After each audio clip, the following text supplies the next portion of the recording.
नमस्कार. मी ॲडव्होकेट श्रीरंग चौधरी, परखड मतमध्ये आपलं स्वागत. आज विषय की 3 आरक्षणाच्या बाबतीत महाराष्ट्रामध्ये जो गोंधळ चालला आहे, म्हणजे पदोन्नती आरक्षण, ओबीसीचं राजकीय आरक्षण आणि मराठा आरक्षण, ह्यांच्याविषयीचे घटनाक्रम फार आधी सुरू झाले होते. पण कसं तरी करून मेमध्ये यांच्याविषयी 3 महत्त्वाचे निर्णय झाले.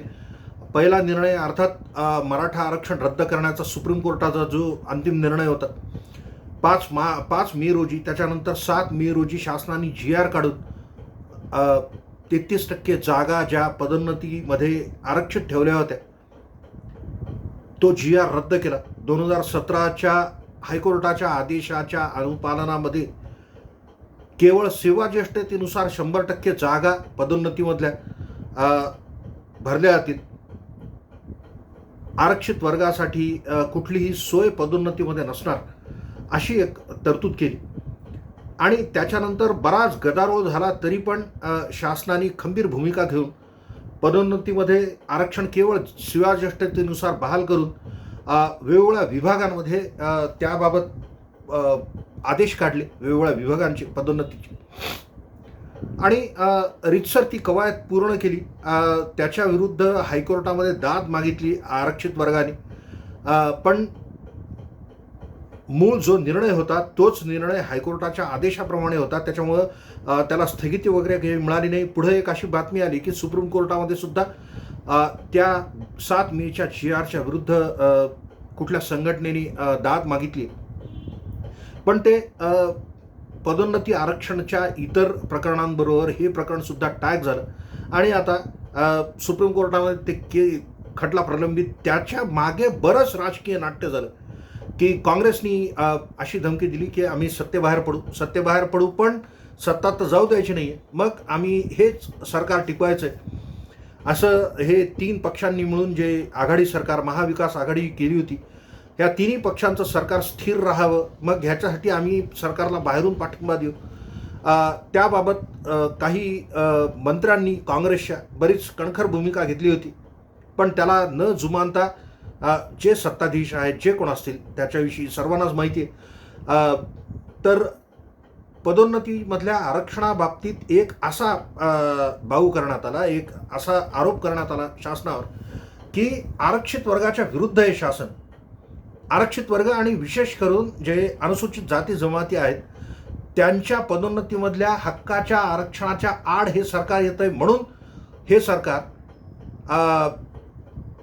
एकंदरीत आरक्षित वर्गाच्या विरुद्ध आहे असा एक बाऊ केला गेला.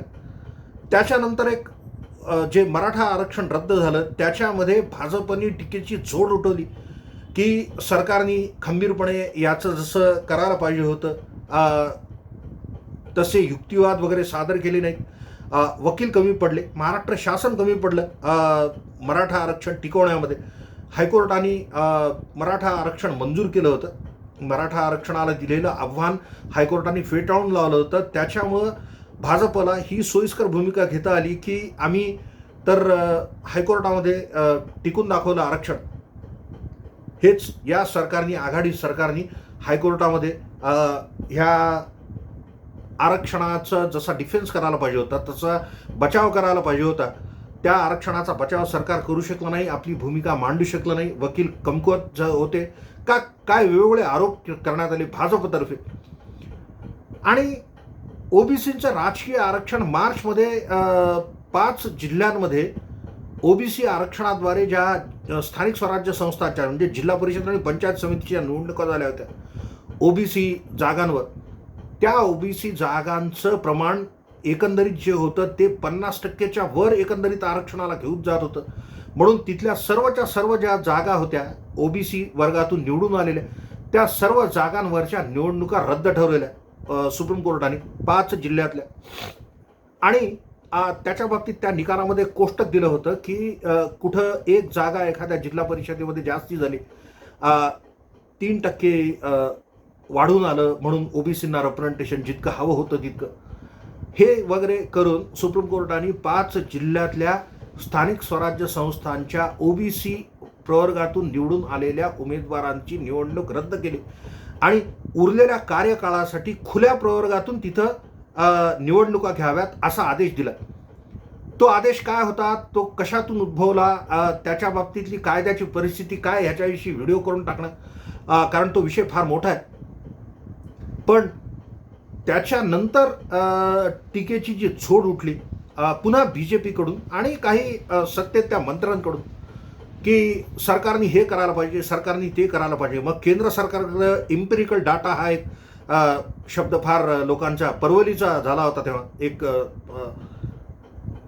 काय म्हणू एक्सप्रेशन किंवा वाक्प्रचार, की इम्पेरिकल डाटा. प्रत्येकाच्या तोंडी कोणी इम्पिरियल डाटा म्हणते, त्याला कोणी इम्प्रिकल डाटा म्हणतं. खैर, ते जे काय वस्तुनिष्ठ आकडेवारी ही संकलित करून मग त्याद्वारे आरक्षणाची तरतूद करावी, ओबीसी आरक्षणाची, असं काहीतरी एक तत्व इतकं कळलं राजकारण्यांना. आणि मग त्याच्यावर प्रचूर एकदम भाष्य करण्यात आले की इम्पेरिकल डाटाची अशी मागणी व्हावी, तशी मागणी व्हावी.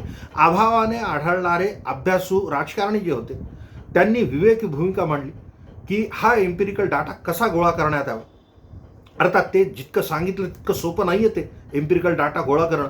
सुप्रीम कोर्टाचे जे निर्देश आहेत त्यानुसार इम्पेरिकल डाटा गोळा करावा आणि the nature and implications of backwardness याचा जायजा घेण्यासाठी, म्हणजे मागासलेपणाचं स्वरूप काय आणि त्याच्यामुळं काय परिणाम झाले याच्याविषयी आकडेवारीनुसार तो जो अहवाल येईल त्याला विश्लेषण करावं लागणार. आणि ही जी कवायत आहे ही कवायत 8-15 दिवसांमध्ये, 2 महिन्यामध्ये पूर्ण होणार नाही. त्याच्यासाठी एक डेडिकेटेड कमिशन नेमावं लागतं. एक फार छान त्याच्याविषयी मराठी शब्द वाचला होता डेडिकेटेडसाठी. अर्थ असा की एक आयोग, मागासवर्गीय आयोग त्याच्यासाठी नेमावा, ज्या मागासवर्गीयांनी फक्त तेवढं काम करावं एम्पिरिकल डाटाचं. मग खेळ सुरू झाले की socio economic caste census SECC ही कवायत 2011 झाली होती. ती केंद्राने तो जो डाटा होता तो डाटा रिव्हील केला नाही.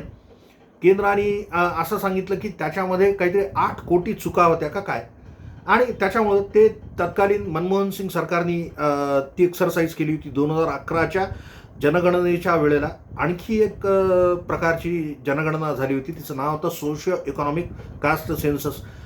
त्याची जी आकडेवारी होती संकलित ती जाहीर करण्यात नाही आली.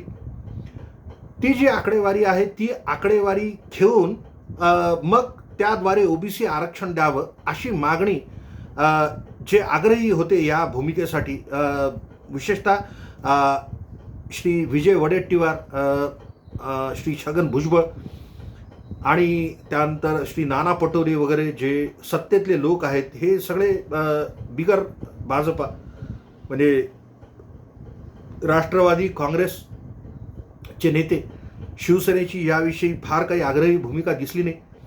पण असं की हा जो डाटा इम्पेरिकल मागवतात या बाबतीत एक विसरण्यात येतं किंवा दुर्लक्ष होतं किंवा त्या बाबतीत तितकी माहिती घ्यावी याचीच मुळात गरज भासत नाही लोकांना भाष्य करण्यासाठी.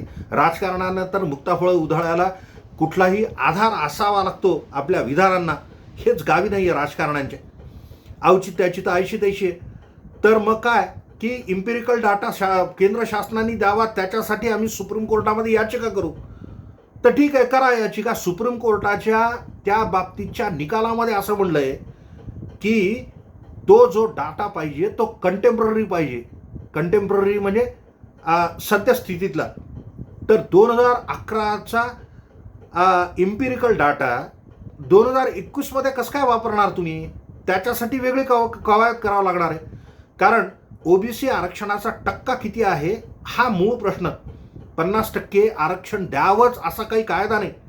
मग त्या ठिकाणी ओबीसी आरक्षण लागेल का? ओबीसी त्या ठिकाणी मागास आहेत का? त्यांना राजकीय आरक्षणाची गरज आहे का? हे सगळे विषय आहेत. पण पदोन्नती आरक्षणामध्ये जसं अनुसूचित जाती जमाती आणि ओबीसी सोडून इतर मागासवर्गीय ह्यांच्याविषयी सरकार उदासीन आहे, नाराज आहे, ही भूमिका मांडली. मराठा आरक्षण रद्द झाल्यानंतर सरकार मराठ्यांच्या विरुद्ध आहे, सरकारांना मराठ्यांचं हित नाही पाहिजे, ही आवई उठवल्या गेली. ह्याच्याविषयी प्रचार केला गेला. भाजपने रान उठवलं होतं की महाराष्ट्र शासनाच्या सध्याच्या सरकारच्या मनातच नाही मराठ्यांना आरक्षण मिळावं म्हणून. आणि आता ओबीसीचं जे आरक्षण सुरू झालंय त्याच्यावरूनचं जे भाष्य चाललंय आता, काल आज बरीच मननिरथी झाली. अर्थात सुप्रीम कोर्टामध्ये प्रकरण गेलं होतं आणि विषय असा होता की जोपर्यंत ओबीसी आरक्षणाचा प्रश्न मार्गी लागणार नाही, आता प्रश्न मार्गी लागला आहे. ओबीसी आरक्षणाबाबत राजकीय आरक्षण ओबीसींचं जोपर्यंत एम्पिरिकल डाटा येत नाही आणि त्याच्यानंतर सुप्रीम कोर्टाच्या एका जजमेंटमधल्या हवाल्याने जोपर्यंत राज्य सरकार कवायत करत नाही तोपर्यंत ओबीसी आरक्षण देऊ करता येणार नाही असं सुप्रीम कोर्टाच्या आदेशात आहे. आणि ते होणं नाही, नजीकच्या भविष्यात ते होणं नाही. आणि सुप्रीम कोर्टामध्ये परवा हे सुनावणं जेव्हा झाली सुनावणी तेव्हा सुप्रीम कोर्टाने खडेबोल सुनावले आणि सुप्रीम कोर्टाने सांगितलं की राज्य सरकारला निवडणुका घेण्याचा किंवा पुढे ढकलण्याचा वगैरे कुठलाही अधिकार नाही. तो अधिकार केवळ राज्य निवडणूक आयोगाला आहे. आणि राज्य निवडणूक आयोग जुना कार्यकाळ संपला एखाद्या कुठल्याही इलेक्टेड रिप्रेझेंटेटिव्हचा किंवा त्रिस्तरीय जी आपल्याकडं व्यवस्था आहे लोकशाहीमध्ये, म्हणजे केंद्रीय जिथं पार्लमेंटचं निवडणूक होते, राज्य जिथं आमदारांची निवडणूक होते, आणि स्थानिक स्वराज्य संस्थांमध्ये म्हणजे जिथं नगरपालिका, ग्रामपंचायत, पंचायत समित्या आणि जिल्हा परिषद यांच्या निवडणुका होतात, त्यांच्यामध्ये त्या विधिमंडळाचा म्हणा किंवा स्थानिक स्वराज्य संस्थेचा कार्यकाळ संपल्यानंतर ज्या जागा रिक्त होतात तिथं निवडणूक घ्यायचा अधिकार केवळ राज्य निवडणूक आयोगाला आहे. त्याच्यामध्ये हस्तक्षेप करण्याचा कुठलाही अधिकार राज्य सरकारला नाही. राज्य सरकार हे ठरवू शकत नाही की निवडणुका कधी घ्याव्यात. मग ओबीसींच्या विरुद्ध आहे सरकार. तर सांगणं असं की एक विचित्र परिस्थिती अशी उभी राहिली आहे की मराठा आरक्षण रद्द झालं म्हणून राज्य सरकार मराठा समाजाच्या विरुद्ध. पदोन्नतीमधलं आरक्षण हायकोर्टाच्या आदेशाप्रमाणे रद्द झालं तर केवळ सेवाज्येष्ठतेनुसार पदोन्नती द्यावी हा जर निर्णय घेतला राज्य शासनाने तर राज्य शासन आरक्षित वर्गाच्या विरुद्ध. ओबीसींचं राजकीय आरक्षण सुप्रीम कोर्टाने रद्द केलं आणि राज्य सरकारच्या अतिशय अनुचित अशी जी मागणी केली होती राज्य सरकारने की आम्हाला ओबीसी आरक्षणाची तरतूद होईपर्यंत निवडणुका तहकूब करण्याचा आदेश द्या राज्य निवडणूक आयोगाला, त्याच्याविषयी फटकारलं सुप्रीम कोर्टाने. आणि सुप्रीम कोर्टाने सांगितलं की असं मागणं अनुचित आहे ही मागणी करणं, कारण जिथं स्थानिक स्वराज्य संस्थांचा कार्यकाळ संपल्यानंतर त्या स्थानिक स्वराज्य संस्थांमध्ये लोकप्रतिनिधी कुठून येतील. तर याच्या बाबतीत जेव्हा सुप्रीम कोर्टाने आदेश दिला तेव्हा हे सरकार आता ओबीसींच्या विरुद्ध आहे असा गदारोळ चालला आहे. आणि त्याच्यामध्ये बहुतांशी या सरकारचे मंत्री सामील आहेत. या गदारोळामध्ये या सरकारचे मंत्री सामील आहेत. म्हणजे मराठा आरक्षणाबाबतीत भाजप सरकारच्या विरुद्ध ओरडणार, पदोन्नती आरक्षणाच्या बाबतीत या सरकारचा एक घटक पक्ष असलेला काँग्रेसचे मंत्री ओरडणार, आणि ओबीसींच्या बाबतीत सगळेच्या सगळे एकजात सगळे पक्ष सरकारच्या विरुद्ध ओरडणार, दुर्दैवी म्हणणार, धक्कादायक म्हणणार सुप्रीम कोर्टाच्या निकालाला. ही परंपरा मराठा आरक्षणाच्या मागच्या वर्षी आलेल्या स्थगनादेशानंतर आली की कोर्टाच्या एखादा आदेशाला धक्कादायक, अनपेक्षित वगैरे वगैरे म्हणणं हे कोर्टाचा अवमान ठरू शकतंय. अर्थात अवमान असेल नसेल तो वादाचा विषय, पण औचित्यपूर्ण तर हे नाहीच आहे की मंत्र्यांनी असे विधानं करावे, पण असं सर्रास चाललंय. आणि म्हणून हा व्हिडिओ की जे काही चाललेलं आहे त्याच्याविषयी असं सांगावं वाटतं की ओरिएंटेशन कोर्स राजकारण्यांना, राजकीय पक्षांनी द्यावा. The party with the difference म्हणतात. भाजप केंद्रामध्ये शासनात आहे, केंद्रीय स्तरावर योजना सुरू करावी की ग्रामपंचायतपासून वर सगळे जिथं कुठं लोकप्रतिनिधी निर्वाचित करून द्यायचे असतील त्या लोकांना ओरिएंटेशन कोर्स असावा नागरिकशास्त्रातला, की नागरिक म्हणून तुमचं काय कर्तव्य आहे, जर तुम्ही इलेक्टेड रिप्रेझेंटेटिव्ह असला तर तुमचं काय कर्तव्य राहील.